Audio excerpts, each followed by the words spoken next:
അമ്മ കൂടെ താമസിക്കുമ്പോൾ അമ്മയ്ക്ക് എന്നോട് സ്നേഹക്കുറവുണ്ടോ എന്നുള്ള ഒരു സ്വാഭാവികമായ സംശയം, കുറച്ച് കൂടുതൽ മറ്റു മരുമക്കളെ കുറിച്ച് പറയുമ്പോൾ ഉള്ളൊരു വിഷമം. എന്നാലും വിനീതയ്ക്കുണ്ട് അമ്മ ഇനിയും റെസ്റ്റ് എടുക്കണം, ആഹാരം കഴിക്കണം, അമ്മ എപ്പോഴും ജോലി ചെയ്തുകൊണ്ട് നടക്കുന്നു, അതും പറയുന്നുണ്ട്. ഇത് വലിയ ഒന്നുമില്ല. അമ്മ എല്ലാ മരുമക്കളോടെയും എല്ലാ അമ്മമാർക്കും ഇതുപോലെ തന്നെ ആയിരിക്കും. പക്ഷെ അല്ല, ഈ മരുമകളുടെ കൂടെ താമസിച്ചുകൊണ്ട് മറ്റേ മരുമക്കളെ കുറിച്ച് കൂടുതൽ വിഷമിക്കേണ്ട കാര്യം വല്ലതും ഉണ്ടോ? അങ്ങനെയില്ല, ഇവർക്ക് അങ്ങനെ തോന്നുന്നതാണ്, തോന്നലാണ്. അത് എഴുതിയിട്ടുണ്ട്, ചിലപ്പോ എന്റെ തോന്നലാകാം എന്ന് വിനീത സമ്മതിക്കുന്നുണ്ട്. എന്താ വിനീത അങ്ങനെ തോന്നാൻ കാര്യം? അമ്മ സാധാരണ എപ്പോഴും ഏത് സമയം അവരെ പറ്റിയാണ് പറയുന്നത്. അവരെ പറ്റി നല്ലതോ? നല്ലത് തന്നെ പറയുന്നത്. അവരാഹാരം കഴിച്ചു, അവരുടെ കുഞ്ഞുങ്ങളുടെ കാര്യം എന്താ, ഇങ്ങനെ എന്തേലുമൊക്കെ പറഞ്ഞുകൊണ്ടേയിരിക്കും. എന്നെപ്പറ്റി ഒരു കാര്യം പോലും ചോദിക്കത്തില്ല. അപ്പൊ അത് കേൾക്കുമ്പോ എനിക്ക് സങ്കടം വരും. അമ്മ എന്തുകൊണ്ട് എന്നെ പറ്റി അന്വേഷിക്കുന്നില്ല? വിനീത ആഹാരം കഴിച്ചോ? വിനീതയുടെ കുഞ്ഞു അതൊന്നും അമ്മയ്ക്കില്ല. അമ്മ എപ്പോഴും അയ്യോ അമ്മയുടെ മക്കളെ മരുമക്കളാരും പറയും. അപ്പൊ എനിക്കിത് വിഷമം തോന്നും. അമ്മയ്ക്ക് എന്നോടൊരു സ്നേഹക്കുറവുണ്ടോന്ന് എനിക്ക് ഫീൽ ചെയ്യും. ചിലപ്പോ ഈ പറഞ്ഞാലും തോന്നലല്ലേ ചേച്ചി? എന്ത് പറയുന്നു? അല്ല, അങ്ങനെ നമ്മൾ വിചാരിക്കേണ്ട കാര്യമില്ല. അങ്ങനെ ഉണ്ടെങ്കിലും അമ്മയടുത്ത് തുറന്ന് സംസാരിക്കാമല്ലോ. അല്ല, ചോദിക്കുന്നതിൽ തെറ്റില്ലല്ലോ. അമ്മ നിങ്ങളെ ചീത്ത പറയുന്ന ഒരു അമ്മയല്ലല്ലോ. അമ്മ ചീത്ത പറയത്തില്ല, പക്ഷെ ഞാൻ എന്തെങ്കിലും ചോദിച്ചു കഴിഞ്ഞാൽ അമ്മയ്ക്ക് എളുപ്പ സങ്കടം വരും. അമ്മ ഇരുന്ന് കറി, അത് കാണുന്ന എനിക്ക് താല്പര്യം. അതുകൊണ്ട് നിങ്ങൾക്ക് അമ്മ സങ്കടപ്പെടും, അമ്മ കരയും എന്നുള്ളതും നിങ്ങൾക്ക് അറിയാം.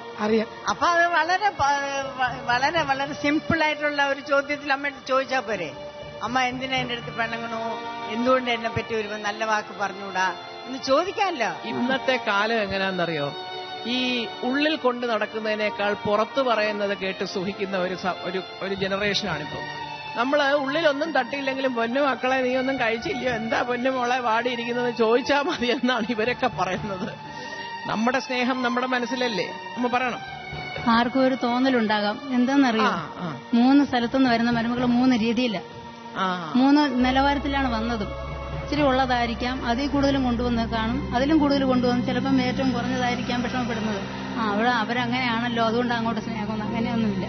കൊണ്ടുവന്നവരും കൊണ്ടുവരാത്തവരും നമുക്ക് ഒന്നുപോലെ തന്നെ. ഒന്നുപോലെ. അപ്പൊ ഒരുപക്ഷെ ഇവരുടെ മനസ്സിന്റെ തോന്നലാകാം. ആ ഒറ്റ കാരണമേ ഉള്ളൂ. അല്ല, സുന്ദരിയമ്മ, അമ്മയ്ക്ക് വിനീതയുടെ കൂടെ നിൽക്കാൻ കുറച്ച് പേടിയുള്ളത് കൊണ്ടാണോ വിനീതയുടെ കൂടെ നിൽക്കാത്തത്? ഇല്ല, ഒന്നുമില്ല, അങ്ങനെ ഒരു പേടിയേ ഇല്ല. വിനീത മനസ്സിലാക്കേണ്ട ഒരു വലിയ കാര്യം, വിനീതയോട് മറ്റു മരുമക്കളെക്കാട്ടിലും ഏറ്റവും കൂടുതൽ സ്നേഹം സുന്ദരിയമ്മയ്ക്ക് ഉള്ളത് കൊണ്ടാണ് ഇങ്ങനത്തെ ഈ ഒരു ഷോയിൽ വിനീതയുടെ കൈ പിടിച്ചിട്ട് ആ അമ്മ വന്നിരിക്കുന്നത്, അല്ലേ? അമ്മയ്ക്ക് എന്നോട് ചിലപ്പോ ഇച്ചിരി സ്നേഹമൊക്കെ കാണിക്കാമല്ലോ. എന്റെ മനസ്സിൽ എല്ലാവരോടും ഒന്നുപോലെ തന്നെ. മകളും ഇത് തന്നെയാ പറയുന്നത്. അമ്മയ്ക്ക് മരുമക്കളോടാ സ്നേഹം, മോളോട് സ്നേഹമില്ല. സത്യമായിട്ട് ഇതെന്നും ഞാൻ കേൾക്കുന്ന വാക്കാ. ഈ മക്കളോടെയും മരുമക്കളോടെയും എല്ലാവരെയും ഒന്നുപോലെ ഉള്ളൂ. പക്ഷെ അവർക്ക് തോന്നുന്നത് മകളുടെ കൂടെ സ്നേഹം, മരുമക്ക് തോന്നുന്നത് മകളുടെ കൂടെയാണ്, മകൾക്ക് തോന്നുന്നത് മരുമക്കളുടെ കൂടെയാണ്. ഞാൻ എന്താ ചെയ്യുക? എനിവേ ഡോക്ടർ, വിനീത ഒന്ന് മനസ്സിലാക്കണം, ഏതൊരു മക്കൾക്കുള്ള കംപ്ലൈന്റ് ആണ് ഇതെന്താന്ന് വെച്ചാൽ കൂടെ താമസിക്കുന്ന മക്കളെ പറ്റി അവർക്ക് പ്രത്യേകിച്ച് പറയേണ്ടതില്ല. അപ്പൊ എപ്പോഴും അടുത്തില്ലാത്തവരെ കുറിച്ചായിരിക്കും പറയുന്നത്.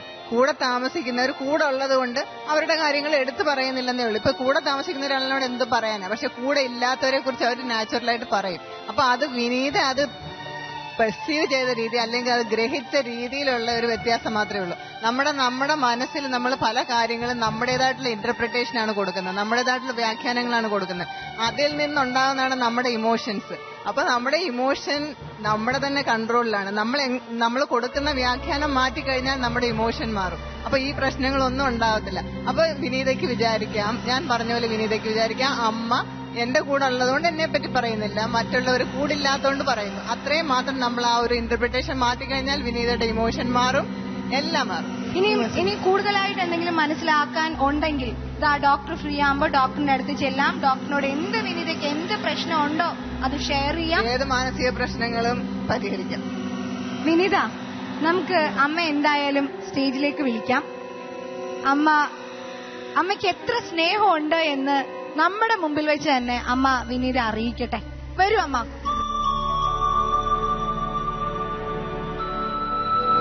നിനക്ക് ഇത്രയും സ്നേഹം എന്റെ മനസ്സിലുണ്ടെന്നുള്ളത്, നിന്റെ മനസ്സിലുണ്ടെന്നുള്ളത് ഞാൻ അറിഞ്ഞില്ലായിരുന്നു. മറ്റുള്ളവർ അടുത്തില്ലാത്തത് കൊണ്ടാ എനിക്ക് അവരോടും സ്നേഹം തോന്നുന്നത്. ഇത്രയും സ്നേഹം നീ എന്നോട് വച്ചിരുന്നെന്നുള്ളത് എനിക്കറിയത്തില്ല.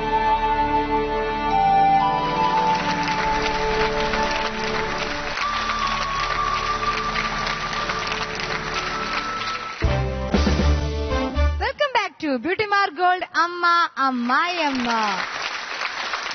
ബ്യൂട്ടി മാർക്ക് ഗോൾഡ് അമ്മ അമ്മായിയമ്മയിൽ നമ്മളെല്ലാവരും ആകാംക്ഷയോടെ കാത്തിരിക്കുന്ന ഒരു വിഭവമാണ്.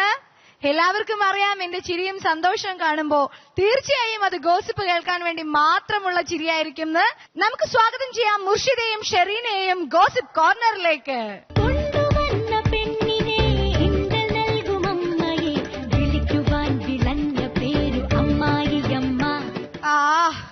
എത്ര സന്തോഷവതികളായിട്ടാണ് അമ്മായിയമ്മമാരെ പറ്റി പരദൂഷണം പറയാനായിട്ട് എത്തിയിരിക്കുന്നത്. എന്തായാലും നിങ്ങൾക്ക് ഗോസിപ്പ് പറയാനുള്ള ആ ഒരു ആവേശം ഞാൻ കൂടുതൽ സംസാരിച്ച് നീട്ടുന്നില്ല. നമുക്ക് അമ്മായിയമ്മമാരെയും കൂടി സ്വാഗതം ചെയ്യാം. താര ചേച്ചി ആൻഡ് സാഹിറ ചേച്ചി.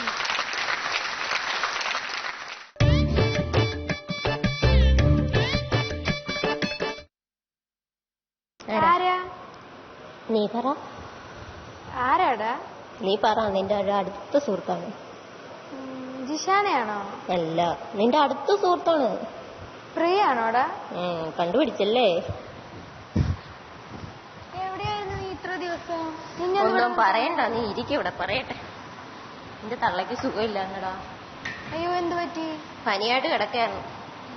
2 ദിവസമായിട്ട് വീട്ടിലെ മുഴുവൻ ജോലി ഞാനാണ് എടുക്കുന്നത്. നീ വല്ലാതെ അങ്ങ് ക്ഷീണിച്ചല്ലോ. അതല്ലേ പറഞ്ഞത്, തലയ്ക്ക് മേലെ പണിയാണെന്ന്.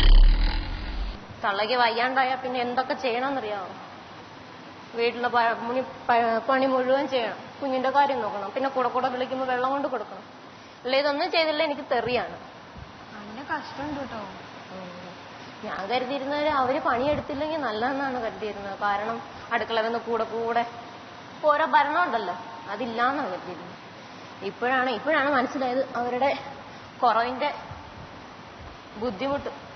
ഇതെല്ലൊക്കെ ചെയ്തു തരായിരുന്നു. നീ ആകെ ക്ഷീണിച്ചു പോയല്ലോ, എന്തുപറ്റി? പറയണ്ടടാ, നരകത്തിലും കിട്ടും ഇതിലും വലിയ സുഖം. എന്താ അമ്മായിമ്മ പ്രശ്നം? ഭയങ്കര പ്രശ്നം എന്ന് പറഞ്ഞാൽ ഇതിലും വലിയൊരു പ്രശ്നം ഞാൻ കണ്ടിട്ടേ ഇല്ല. ഒരു പണിയും ചെയ്യില്ല, വെറുതെ അങ്ങനെ ഇരിക്കുക. എന്തെങ്കിലും പറഞ്ഞാലോ അത് കൊണ്ടേ കൊടുത്താൽ അതിനും കുറ്റം. എന്റെ അമ്മായിമ്മ പിന്നെ അങ്ങനെയൊന്നുമില്ല, വല്ലതൊക്കെ ചെയ്തു തരും. ചെയ്യാത്തതിന്റെ കുറ്റമേ ഉള്ളൂ എനിക്ക്. നീ അറിഞ്ഞോ അപ്പുറത്തുള്ളവരുടെ കാര്യം? എന്ത് പറ്റിയ നമുക്ക്? അവളുടെ കെട്ടിയും ഗൾഫിൽ പോയിട്ട് 6 മാസമല്ലേ ഉള്ളൂ. എന്റെ അമ്മ പറഞ്ഞാണ് ഞാൻ അറിഞ്ഞത്. ഉള്ള പലിശയ്ക്ക് കാശ് കൊടുത്ത് ഉള്ള സാധനങ്ങളെല്ലാം മേടിച്ച് വീട്ടിയിട്ടിട്ടുണ്ട്. ഇപ്പൊ പലിശക്കാർ വന്നിരുന്ന ചീത്തവിളിയാണ് പോലും. അയ്യോ, അപ്പൊ അവരുടെ വീട് പോവോ? അവരെ വീട് വിൽക്കാനാണ് തീരുമാനിച്ചിരിക്കുന്നത്. കഷ്ടമുണ്ട് കേട്ടോ. നമ്മുടെയൊക്കെ വിധി ഇങ്ങനെ തന്നെയാ, എല്ലാ മരുമക്കൾക്കും ഇങ്ങനെ തന്നെയാണ്. അങ്ങനെയൊന്നും പറയണ്ട. എന്താ? നമ്മുടെ അപ്പുറത്ത് സുഭാഷിനിയുടെ മോളോ ഒന്നും ഇല്ലാണ്ടല്ലേ കെട്ടിച്ചു വിട്ടത്? സുഖമല്ലേ അവക്ക് അവിടെ? നീ മേക്കപ്പ് ഒന്നും ചെയ്യാറില്ലേ? ചെയ്യാൻ അയക്കണ്ടേടാ. നമ്മുടെ 110ാമത്തെ റൂമിലെ ആ ഓഷിമ ഗായത്രി ഇല്ലേ, അവളുടെ ഒരു മട്ടുംഭാവം കാണണേ. മേക്കപ്പ് ഒക്കെ ഇട്ട് അവളുടെ വിചാരം അവള് വാണിയിച്ചതാണെന്നാണ്. മേക്കപ്പിന്റെ ഒന്നും ആവശ്യമില്ല. നിന്റെ അമ്മായിമ്മ മേക്കപ്പ് ഒക്കെ ചെയ്യാറുണ്ടോ? അതിന് 16 വിചാരം. 56 കഴിഞ്ഞു. ആ വിചാരം വേണ്ടേ? സിനിമയിൽ അഭിനയിക്കണം പോലെ. അത് പൃഥ്വിരാജിന്റെ നായിക. പൃഥ്വിരാജിന്റെ കാര്യം പറഞ്ഞപ്പോഴാണോ എനിക്ക് ഓർമ്മ വന്നത്. എന്തുവാ? ചേട്ടൻ പറഞ്ഞ് നമുക്കിന്ന് സിനിമയ്ക്ക് പോകണമെന്ന്. നീ വരുന്നുണ്ടോ? പൃഥ്വിരാജിന്റെ സിനിമ? അതെ. അയ്യാ, അത് കാണാൻ ഞങ്ങള് പോകുന്നുണ്ടെന്ന്. എപ്പോഴാ പോണേ? ഞങ്ങള് വൈകുന്നേരം. നമുക്ക് ഒരുമിച്ച് പോകാം കേട്ടോ. അയ്യോ, ഒന്ന് നമുക്ക് പോകാട്ടോ. ഞാനേ കുറച്ചും കൂടി പണിയുണ്ട്, അതൊക്കെ ഒന്ന് ചെയ്തിട്ട് വരാം. ഞാൻ എന്റെ പണിയെല്ലാം തീർത്തു. കുറച്ച് പണി തള്ളേനെ ഏൽപ്പിച്ചിട്ടുണ്ട്. അതൊക്കെ ചെയ്യും. അവര് ചെയ്യും, ചെയ്യാണ്ടെന്താ. എന്നാ പിന്നെ ഞാൻ പോയി ഒരുങ്ങട്ടെ.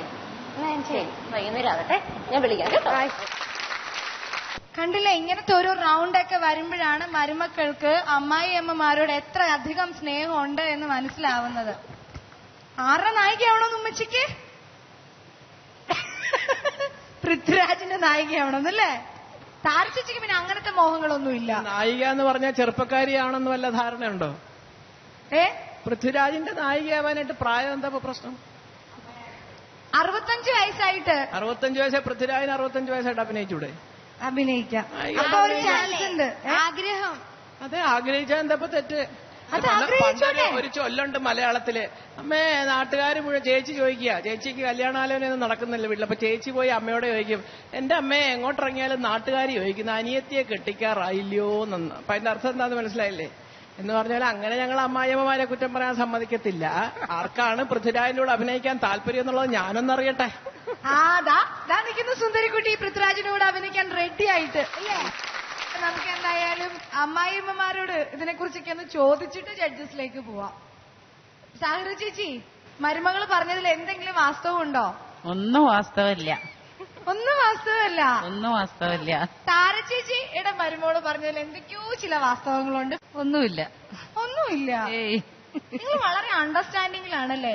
എന്തായാലും നമുക്ക് ജഡ്ജസിന്റെ കമന്റ്സിലേക്ക് പോവാം. സുമാരിയമ്മ, ശരിക്കും പറഞ്ഞാലേ ഇവര് രണ്ടുപേരും സംസാരിച്ചത് ദൈവത്തിന്റെ അനുഗ്രഹം കൊണ്ട് ഞങ്ങൾക്ക് ആർക്കും മനസ്സിലായില്ല. രണ്ടുപേരും മുഖം അങ്ങോട്ട് തിരിഞ്ഞു നിന്നാ സംസാരിച്ചത്. ഈ കുട്ടിയുടെ മുഖമേ കണ്ടില്ല. എന്ന് വെച്ചാൽ ആ ദുപ്പട്ട ഇങ്ങനെ മറഞ്ഞു വെച്ചിരിക്കുകയായിരുന്നു. അതുകൊണ്ട് അതിന്റെ മുഖമേ കണ്ടില്ല. ഇവരാണെങ്കിൽ ഇവരെ നോക്കണമല്ലോ എന്ന് പറഞ്ഞുകൊണ്ട് അങ്ങോട്ട് നിന്നാണ് സംസാരിച്ചത്. പിന്നെ അവിടെ ഒന്നോ രണ്ടോ വാക്കുകൾ കേട്ടു. 45 വയസ്സായി 60 വയസ്സായി മേക്കപ്പ് ഇട്ടുകൊണ്ട് വെളിയിൽ പോകുന്നു, ഇതൊരെണ്ണം കേട്ടു. പിന്നെ പൃഥ്വിരാജിന്റെ നായികയായിട്ട് അഭിനയിക്കണം, അത് 2 എണ്ണം. ഇങ്ങനെ 2-3 വാക്കേ കേട്ടുള്ളൂ. ഇതിന് ഞാൻ മാർക്ക് കൊടുക്കണം എന്ന് പറഞ്ഞാല് ഇവർക്കും 20. മുർഷിദയ്ക്കും ഷെറീനയ്ക്കും 20 മാർക്ക് വീതമാണ് നമ്മുടെ സുകുമാരിയമ്മ തന്നിരിക്കുന്നത്. അപ്പൊ കൂടുതലും മാർക്ക് കിട്ടണമെങ്കിൽ എന്ത് വേണം എന്നാ ഇപ്പൊ മനസ്സിലാക്കിയത്? ഉറക്കെ പറയണം, ഉറക്കെ സംസാരിച്ചാലേ മാർക്ക് ഇടാൻ പറ്റുള്ളൂ. സംസാരിച്ചാൽ മാത്രം പോരാ, ഒരു എക്സ്പ്രഷൻ വേണം മുഖത്ത്. പിന്നെ മുഖം ദയവ് ചെയ്ത് ഇങ്ങോട്ട് കാണിക്കണം. അവരവിടെ ഇരുന്ന് രഹസ്യം സംസാരിച്ചാൽ പോരാ, നമ്മളെയും കാണിക്കണം മുഖം. ഓക്കെ മല്ലിക മാം, ഇവർ രണ്ടുപേരും ശബ്ദമില്ലാത്തവരാണെന്ന് പറഞ്ഞാൽ ഞാൻ സമ്മതിക്കത്തില്ല. രാവിലെ ഞാൻ എന്റെ ഇടതുവശത്തിരുന്ന് ഇവർ സംസാരിക്കുന്നത് കേട്ടു. മൈക്കില്ലാതെ സംസാരിച്ചത് ഇവിടെ വ്യക്തമായി. അപ്പൊ മൈക്ക് കൊടുത്തിട്ട് സംസാരിച്ചത് വ്യക്തമാകാത്തത് ശബ്ദമില്ലാത്തത് കൊണ്ടല്ല എന്നുള്ളത് എനിക്കറിയാം. എന്തോ ഇവരൊരു തമാശ പോലെ എന്തോ പറയുന്നത് പോലെ എടുത്തിട്ടാണോ എന്നറിയത്തില്ല. നിങ്ങൾ ഒരു കാര്യം മറന്നുപോകുന്നു, നിങ്ങൾ സ്റ്റേജിൽ പെർഫോം ചെയ്യുകയാണ്. ഇത് കണ്ട് 2-3 പേര് ഒരു വിലയിരുത്താൻ അവിടെ ഇരിക്കുന്നുണ്ട്, ഓഡിയൻസ് ഉണ്ട്. അപ്പൊ ഞങ്ങൾ പറയുന്നത് എന്താണെന്ന് അവർക്ക് വ്യക്തമാകണം. ചേച്ചി പറഞ്ഞ പോലെ ഒന്നും കേട്ടില്ല. ഞാൻ ഇതിന്റെ ഇടയ്ക്ക് പറഞ്ഞു, ചേച്ചി ഇതിന്റെ ഇടയ്ക്ക് എന്തോ എന്ന് പറഞ്ഞത് പൃഥ്വിരാജിന്റെ പേര് പറഞ്ഞത് എന്താന്ന് ചോദിച്ചാൽ ഞാൻ ചേച്ചിയോടാണ് ചോദിച്ചത്. എന്തായാലും അതവിടെ നിൽക്കട്ടെ. ഏതായാലും ഇതൊന്ന് മാറ്റുക, നിങ്ങൾ ഇമ്പ്രൂവ് ചെയ്യണം. ഇനിയുമൊക്കെ സമയം കഴിഞ്ഞു പോയി, 2-3 റൗണ്ടായി. ഇനിയും നമ്മൾ സീരിയസ് ആയിട്ടുള്ള റൗണ്ടുകളിലേക്ക് കയറും. അപ്പോഴും ഇതുപോലെ ഒരു ചെറിയ തമാശ പോലെ എടുക്കരുത്. കുറച്ചും കൂടി ഒന്ന് ഉണർന്ന്, എന്തായാലും നിങ്ങൾ പങ്കെടുക്കാൻ തീരുമാനിച്ചു. അപ്പൊ അതിനുവേണ്ടി കുറച്ച് പ്രയത്നിക്കുക, കുറച്ച് കഷ്ടപ്പെടുക, കുറച്ച് പ്രാക്ടീസ് ചെയ്യുക. ഗ്രൂമിംഗ് സമയത്ത് നിങ്ങൾക്ക് എന്തെങ്കിലും സംശയങ്ങളുണ്ടെങ്കിൽ ചോദിക്കാം. ഇതൊക്കെ ചെയ്യാം. അവരൊക്കെ സഹായിക്കാനായിട്ട് അവർ തയ്യാറാണ്. അപ്പം മാർക്ക് ഇടുക എന്ന് പറഞ്ഞാൽ ഈ പറഞ്ഞ പോലെ 2 പേർക്കും, മുർഷിദയ്ക്കും സെറീനയ്ക്കും 20 മാർക്ക് വീതം. Thank you. ഓക്കെ, അവരുടെ ശബ്ദം പോയത് ഒരുപക്ഷെ അവർക്ക് കുറ്റം പറയാനുള്ള ആ ഒരു കോൺഫിഡൻസ് ഇല്ലാത്തതുകൊണ്ടായിരിക്കും. അതോ അമ്മായിയമ്മമാരെ ഹേർട്ട് ചെയ്യണ്ടെന്ന് വിചാരിച്ചിട്ട് പതുക്കെ പറഞ്ഞാണോ എന്ന് അറിയത്തില്ല. ഒരു മിനിറ്റ്. കുറ്റം പറയാൻ മനസ്സില്ലാത്തവരാണ് ഈ മരുമക്കളെന്ന് അമ്മമാർക്ക് അഭിപ്രായം ഉണ്ടോ? അമ്മേ താരാ, അവസരം കിട്ടിയാ ഒന്ന് അതാണ് ഞാൻ പറഞ്ഞത്. അത് മാത്രമല്ല, ഈ ഗോസിപ്പ് റൗണ്ട് എന്ന് പറയുന്നത് ഇനി വരുന്ന പാർട്ടിസിപ്പൻസിനും കൂടെ അറിയാൻ വേണ്ടി പറയുവാണ്. അതൊരു കംപ്ലൈന്റ് മാത്രമാക്കി മാറ്റരുത് നിങ്ങൾ. അതിനൊരു രസം വേണം, അതൊരു കുറച്ചുകൂടി ഇൻട്രസ്റ്റിംഗ് ആക്കണം. കുറച്ചും കൂടെ ഒരു എൻതൂസിയാസം വേണം. ഗോസിപ്പ് പറയുന്നവരെ കണ്ടിട്ടില്ലേ, അവർക്ക് എന്തൊരു എൻതൂസിയാസം വേണം അത് പറയാൻ. ആ എൻതൂസിയാസം ഒന്നും നിങ്ങൾ കാണുന്നില്ല. ആ ഒരു ഗോസിപ്പിന്റെ ഒരു രസമില്ലായിരുന്നു അതിന്. അത് വെറും ഒരു കംപ്ലൈന്റ്, കുറച്ച് കംപ്ലൈന്റ്സ് പറയുന്നു, അതല്ല. അങ്ങനെയല്ല ഗോസിപ്പ് പറയുന്നത്. ഏതായാലും നിങ്ങൾക്ക് 10 മാർക്ക് വീതം തരാം. കണ്ടോ, 100-ൽ 50 മാർക്കാണ് ഗോസിപ്പ് റൗണ്ടിൽ ഇവർ രണ്ടുപേരും കരസ്ഥമാക്കിയിരിക്കുന്നത്. ഇനി മുന്നോട്ടുള്ള റൗണ്ടിലേക്ക് നിങ്ങൾ പോകണമെങ്കിൽ നിങ്ങൾക്ക് നല്ല എനർജി വേണം, നല്ല ശബ്ദം വേണം. അതിനുള്ള പ്രത്യേക ട്രെയിനിങ് തരാനായിട്ട് ഞാൻ ഈ അമ്മമാരോട് പറയാം. താരചേച്ചി, ഇനി എന്താ ചെയ്യാൻ പോകുന്നത് ഷെറീനയുടെ കാര്യത്തില്? കുറച്ചുകൂടെയൊക്കെ പറയായിരുന്നു. പേടിച്ചിട്ടാ പറയാഞ്ഞേ. സാഗര ചേച്ചി, ഇങ്ങനെയൊക്കെ മതിയോ? ഈ ഷോ ഇങ്ങനെയൊക്കെ കൊണ്ടുപോയാൽ മതിയോ? അങ്ങനെയൊന്നും പോരാ, കുറെ കൂടി നന്നാക്കണം. അപ്പോ നിങ്ങൾ രണ്ടുപേരും വീട്ടിൽ പോയിട്ട് നന്നായിട്ട് റിഹേഴ്സൽ എടുത്തോളൂ. ഇനിയത്തെ റൗണ്ട് എല്ലാം നല്ല മെച്ചപ്പെട്ട പെർഫോമൻസുമായി വരാൻ നിങ്ങൾക്ക് രണ്ടുപേർക്കും സാധിക്കട്ടെ. All the best. നിങ്ങളുടെ കുടുംബത്തിലേക്ക് മറ്റൊരു പെൺകുട്ടി കൂടി കടന്നു വരുമ്പോൾ നിങ്ങൾ ഒന്ന് മാത്രം ആലോചിക്കുക, നിങ്ങളുടെ ആ പഴയ കാലം. വിട പറയാൻ നേരമായി. ബ്യൂട്ടി മാർക്ക് ഗോൾഡ് അമ്മായിയമ്മയുടെ മറ്റൊരു മനോഹരമായ എപ്പിസോഡുമായി നമുക്ക് വീണ്ടും കാണാം. അതുവരെ കാത്തിരിക്കുക. ശുഭരാത്രി.